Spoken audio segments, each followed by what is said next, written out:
മായയുടെ സങ്കടം കണ്ടറിഞ്ഞ് പലരും ഇപ്പോൾ കായംകുളം KSRTC ബസ് സ്റ്റാൻഡിന് സമീപത്തെ ചെറിയ തട്ടിലെത്തുന്നുണ്ട്.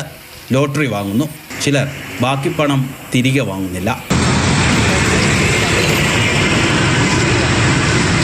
കഴിഞ്ഞ വെള്ളിയാഴ്ചയാണ് ബൈക്കിലെത്തിയ യുവാവ് മായയെ കബളിപ്പിച്ചത്. 5000 രൂപയുടെ സമ്മാനം ലഭിച്ച 2 ടിക്കറ്റ് ഉണ്ടെന്ന് പറഞ്ഞ് 6000 രൂപയും 2000 രൂപയുടെ ടിക്കറ്റുമായി കടന്നു കളഞ്ഞു. ഏജൻസിയിലെത്തിയപ്പോഴാണ് ചതി മനസ്സിലായത്. ടിക്കറ്റിലെ തീയതി തിരുത്തിയിട്ടുണ്ടായിരുന്നു. നഷ്ടമായ പണം മായയ്ക്ക് ഇതിനോടകം തിരികെ ലഭിച്ചു. 10000 രൂപ എനിക്ക് എല്ലാം കൂടെ സംഘടിപ്പിച്ച് തന്നായിരുന്നു. അത് ഞാൻ കടയിൽ കൊണ്ടു കൊടുത്ത് കടങ്ങളെല്ലാം ഒരുവിധം തീർത്തിട്ടുണ്ട്. എൻ്റെ 2 മക്കളെ വളർത്താൻ വേണ്ടിയുള്ള ബുദ്ധിമുട്ടിനാണ് ഇങ്ങനെ വന്നിരുന്നത്. അത് പറ്റിച്ചുകൊണ്ട് ഇങ്ങനെ പോകുമെന്ന് ഞാൻ ഒരിക്കലും അറിഞ്ഞില്ല. അതുകൊണ്ട് എനിക്ക് അബദ്ധം പറ്റിപ്പോയത്. മായയുടെ പരാതിയിൽ കായംകുളം പോലീസ് കേസ് രജിസ്റ്റർ ചെയ്തിട്ടുണ്ട്.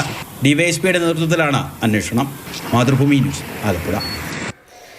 രഘുനാഥ് നാരായണനുണ്ട് നമുക്ക് പാലപ്പുഴയിൽ നിന്ന്. രഘു, ഇങ്ങനൊരു അബദ്ധം പറ്റുക അല്ലേ? ചിലപ്പോൾ അങ്ങനെ സംഭവിച്ചു പോകാം. പക്ഷേ ആ സങ്കടത്തിന് അധികം ആയുസ്സുണ്ടായില്ല. പെട്ടെന്ന് തന്നെ ആളുകളുടെയൊക്കെ ഒരു കരുതൽ കിട്ടിയെന്നത് വലിയ സന്തോഷമാണല്ലേ രഘു? അതെ ദീവിഷ്, ഒരു വഴി അടയുമ്പോൾ മറ്റു വഴികൾ തുറക്കുമെന്ന് നമ്മൾ പറയാറുണ്ട്. അതുപോലെയാണ് മായയുടെ കാര്യത്തിൽ. മായയുടെ വാർത്ത കഴിഞ്ഞ ദിവസം കണ്ടപ്പോൾ വലിയ സങ്കടം തോന്നി. എന്നെ ധാരാളം ആളുകൾ വിളിച്ചിരുന്നു. വിദേശത്തു നിന്നുൾപ്പെടെ അല്പസമയം മുമ്പ് ഒരാളും വിളിച്ചിരുന്നു. മായയുടെക്ക് നഷ്ടമായ തുക നൽകാൻ തയ്യാറാണെന്ന് പറഞ്ഞ്. ഇത്തരത്തിൽ നന്മയുള്ള മനുഷ്യർ കൂടിയാണ് ഈ ലോകത്തെ നിലനിർത്തുന്നത്. മാത്രവുമല്ല, ഈ നമ്മളെ സഹായം നൽകാം എന്ന് വെച്ചാൽ വലിയ തുകയൊന്നുമല്ല, 500ഉം 1000ഉം ഒക്കെ വെച്ചാണ് മായയ്ക്ക് ആൾക്കാർ കൊടുക്കാൻ തയ്യാറായത്. അതുതന്നെ മതി. കാരണം നമുക്കറിയാവുന്നതുപോലെ തന്നെ വളരെ സാധാരണക്കാരായ മനുഷ്യരാണ് ഈ ലോട്ടറി വിൽക്കാനായിട്ട് ഇറങ്ങുന്നത്. കാരണം തുച്ഛമായ പൈസയിൽ തുടങ്ങാൻ പറ്റുന്ന ഒരു ബിസിനസ്സാണ്, ചെറിയ കച്ചവടമാണ് ലോട്ടറി കച്ചവടം. 10,000 രൂപയൊക്കെ ഉണ്ടെങ്കിൽ തുടങ്ങാൻ പറ്റും. ചെറിയ മോശമല്ലാത്ത വരുമാനം ഇതിൽ നിന്ന് കിട്ടുകയും ചെയ്യും. അങ്ങനെ ജീവിക്കുന്ന ആളുകളെ, പറ്റിക്കുന്ന ആളുകളെ എന്താണ് ചെയ്യേണ്ടത്? പലപ്പോഴും ഞാൻ കൊല്ലത്തൊക്കെ ജോലി ചെയ്യുമ്പോൾ അവിടെയും സമാനമായ രീതിയിൽ ഇത്തരത്തിൽ കബളിപ്പിക്കപ്പെടുന്നത് നടക്കുന്നുണ്ട്. ഇവരെയൊക്കെ അറസ്റ്റ് ചെയ്ത് മോഷണക്കുറ്റം മാത്രം വിടുന്നത് കൊണ്ട് പലരും തട്ടിപ്പ് ആവർത്തിക്കുന്നുണ്ട് എന്നുള്ളതാണ് മനസ്സിലാക്കുന്നത്. ഇത്തരത്തിലുള്ള ആളുകളെയൊക്കെ സത്യത്തിൽ നല്ല രീതിയിൽ നാട്ടുകാർ അടക്കം കൈകാര്യം ചെയ്യുകയാണ് ചെയ്യേണ്ടതെന്നുള്ളതാണ് എൻ്റെ വ്യക്തിപരമായ അഭിപ്രായം. അത്